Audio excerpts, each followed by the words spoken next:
हम लोग आए थे अभी हरिद्वार, जैसा कि आप सब देख रहे हैं सुबह सुबह। हिंदुओं की दृष्टि में हरिद्वार बड़ा भारी तीर्थ है। यह हिंदुओं के लिए 7 पवित्र धार्मिक स्थानों में से एक है। हरिद्वार का शाब्दिक अर्थ होता है हरि का द्वार। आमतौर पर यह मान्यता है कि यह देवताओं तक पहुंचने का एक प्रवेश द्वार है। हरिद्वार वह स्थान है जहां गंगा नदी अपनी पहाड़ी यात्रा समाप्त करके नीचे उतरती है और मैदान में प्रविष्ट होती है। यहाँ से लेकर इस नदी के दहाने तक जितने नगर और उपनगर इस शानदार नदी के किनारे बसे हुए हैं, उनमें से पहला हरिद्वार ही है। हर हफ्ते यहाँ पे हजारों लाखों की संख्या में श्रद्धालु आकर गंगा की पवित्र धारा में स्नान करते हैं और शाम के वक्त गंगा आरती का आनंद लेते हैं, उसमें भाग लेते हैं। हरिद्वार की नगरी उन 4 स्थानों में से एक है जहाँ कुंभ मेले का आयोजन किया जाता है। अन्य 3 स्थान है इलाहाबाद, नासिक और उज्जैन, और चौथा है फिर हरिद्वार। यह नगर बहुत ही पुराना है। यह दुनिया के सबसे पुराने शहरों में से एक है। अभी डुबकी लगाई है, रूपम भी गई है, आ रही है थोड़ी देर। बाहर देखते होंगे आप। इसके बारे में कहा जाता है कि इस नगरी की स्थापना ईसा से 1700 साल पहले की गई थी। हरिद्वार पहले 3.5 मील के अहाते में बसा हुआ था। एक बड़े भारी किले और कई शानदार मंदिरों के खंडहर वर्तमान आबादी के समीप अब तक साफ साफ दिखाई पड़ते हैं। तो चलिए कुछ रोचक तथ्य और बताएंगे आपको वीडियो में आगे, लेकिन फिर हम अपना व्लॉग कंटिन्यू करते हैं।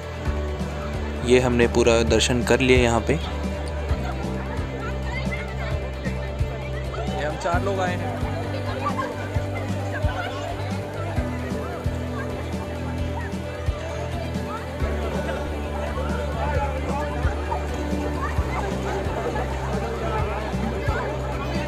ये देखिए क्या कर रहा है, उसने मैग्नेट लगा रखा है डंडे में और उसमें सिक्के इकट्ठा कर रहा है।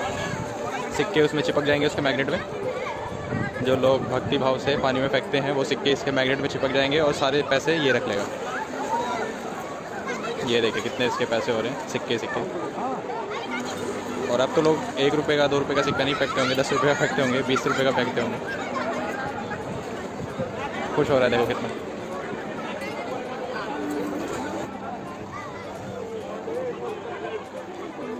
1 2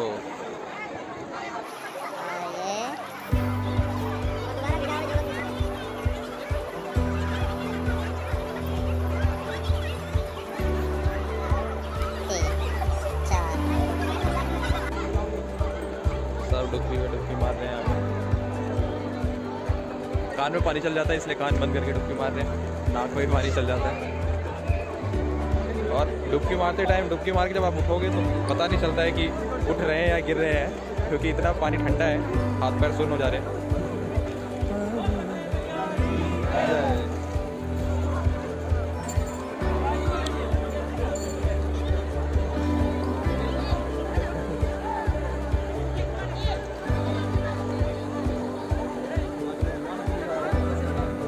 प्रणाम सभी को, मैं हूँ रूपम हृदय और लाइव हूँ अभी अपने पेज रूपम हृदय से और हरिद्वार से। तो आप लोग दर्शन कीजिए हम लोग के साथ साथ, और बहुत अच्छा लग रहा है हमें तो। और आप लोग भी आया कीजिए और बहुत अच्छा लगता है, बहुत ही अच्छा। मतलब इस मौसम में भी अच्छा लग रहा है। तो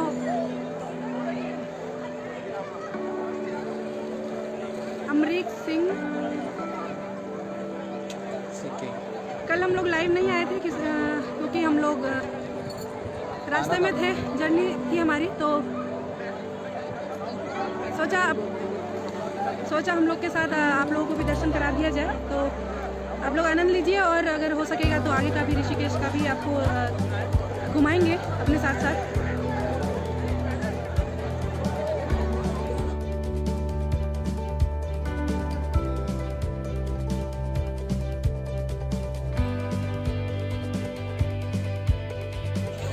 ये सारा नगर नदी के दाएं किनारे पर पहाड़ी की तलहटी में बसा हुआ है। नदी के बाएं किनारे पर एक मंदिर बना हुआ है, दूर से देखने पर जो बहुत ही सुंदर नज़र आता है। हरिद्वार में महीने में 1-2 मेले सदा होते ही हैं, लेकिन बैसाखी का मेला हर साल बड़ी रौनक के साथ होता है। लाखों आदमी एकत्र हो जाते हैं, मीलों लंबे बाज़ार बन जाते हैं, लाखों रुपए का यहाँ पे सेल परचेज सब होता है। हरिद्वार अपने स्ट्रीट फूड के लिए भी काफ़ी फेमस है। यहाँ की पुरानी गलियों में आप हर तरह के लोकल फूड का जायका ले सकते हैं, जो कि अत्यंत सस्ता व सुलभ है। हरिद्वार के प्रसिद्ध मंदिरों में चंडी देवी और मनसा देवी के मंदिरों तक जाने के लिए उड़न खटोला, जिसको इंग्लिश में रोप वे भी कहा जाता है, उसका यूज़ किया जाता है, उसका इस्तेमाल किया जाता है, जिसका अलग ही एक आनंद है। इस बार तो हमें इसका आनंद लेने का मौका नहीं मिल पाया क्योंकि शॉर्ट ट्रिप था ये हमारा, लेकिन अगली बार ज़रूर कोशिश करेंगे। यहाँ का प्रसिद्ध शांति कुंज आश्रम आयुर्वेद पर अनुसंधान के लिए दुनिया भर में जाना जाता है। हरिद्वार की नगरी योग गुरु बाबा रामदेव की कर्मभूमि है। यहीं पर दिव्य योग मंदिर ट्रस्ट विश्वविद्यालय भी है। पतंजलि योगपीठ का मुख्यालय भी यहाँ हरिद्वार में ही है और हरिद्वार के संबंध में मान्यता है कि यह 4 धाम यात्रा का प्रवेश द्वार है। जो श्रद्धालु 4 धाम की यात्रा पर जाना चाहते हैं, उन्हें अपनी यात्रा हरिद्वार से ही शुरू करनी होती है।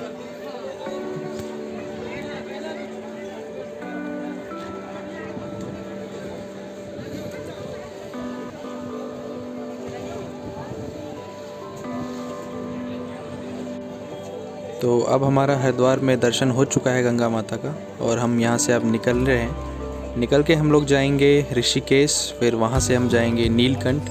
आगे के ब्लॉग में आपको सारा दिखाएंगे। ये हरिद्वार का मार्केट है। हमने सोचा थोड़ा सा घूम लिया जाए और घूम के लिया जाए। हमें थोड़ी ज़रूरत भी थी क्योंकि सामान ज़्यादा हो गया था, तो हम लोग क्लॉक रूम ढूंढ रहे थे। थोड़ी बहुत पूछताछ करने के बाद हमें क्लॉक रूम भी मिल ही गया, तो वहाँ पे हमने सामान रखा पूरे दिन का। उसने हमसे बस 50 रुपीज़ चार्ज किया। एक उन्होंने पूरा लॉकर हमें प्रोवाइड किया, उसकी चाबी प्रोवाइड की और उसमें गीले कपड़े भी हमने रख दिए और बाकी सारा जो सामान था वो भी हमने रख दिया। हरिद्वार में अगर आप देखेंगे तो आपको चारों तरफ मार्केट ही मार्केट दिखाई देंगे। यहाँ पे जो भी टूरिस्ट आते हैं वो कुछ ना कुछ यहाँ से ख़रीद के ज़रूर ले जाते हैं, अपनों के लिए या फिर अपने लिए। तो यहाँ पे हमने थोड़ी सी मार्केटिंग की और फिर यहाँ से हम जाने वाले हैं ऋषिकेश के लिए। और क्लॉक रूम के भैया जो थे उन्होंने बताया कि आपको ऑटो लेना पड़ेगा। एक ऑटो डायरेक्ट जाएगा और एक या तो आप पूरे दिन का ले सकते हैं। तो 2 ऑटो उन्होंने बताया वैसे तो हमने पूरे दिन का ऑटो ना करना ज़्यादा सही समझा और 2 अलग अलग ऑटो से हम गए।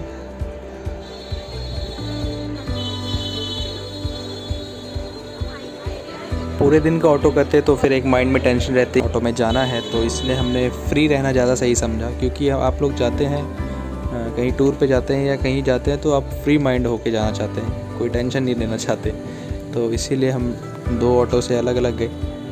और ये अभी मार्केट काफ़ी घूमना बाकी है, दोबारा जब हम आएंगे तो यहाँ पे घूमेंगे। तो ये आप देख रहे हैं रेस्टोरेंट है, एक से एक यहाँ पे रेस्टोरेंट आपको मिल जाएंगे। चोटी वाला एक काफ़ी फेमस रेस्टोरेंट है जिसका आगे व्लॉग में हम जिक्र करेंगे, उसकी वीडियोस डालेंगे। और ये हम ऑटो में बैठ चुके हैं, काफ़ी मज़ा आ रहा है ऑटो में बैठ के। लेकिन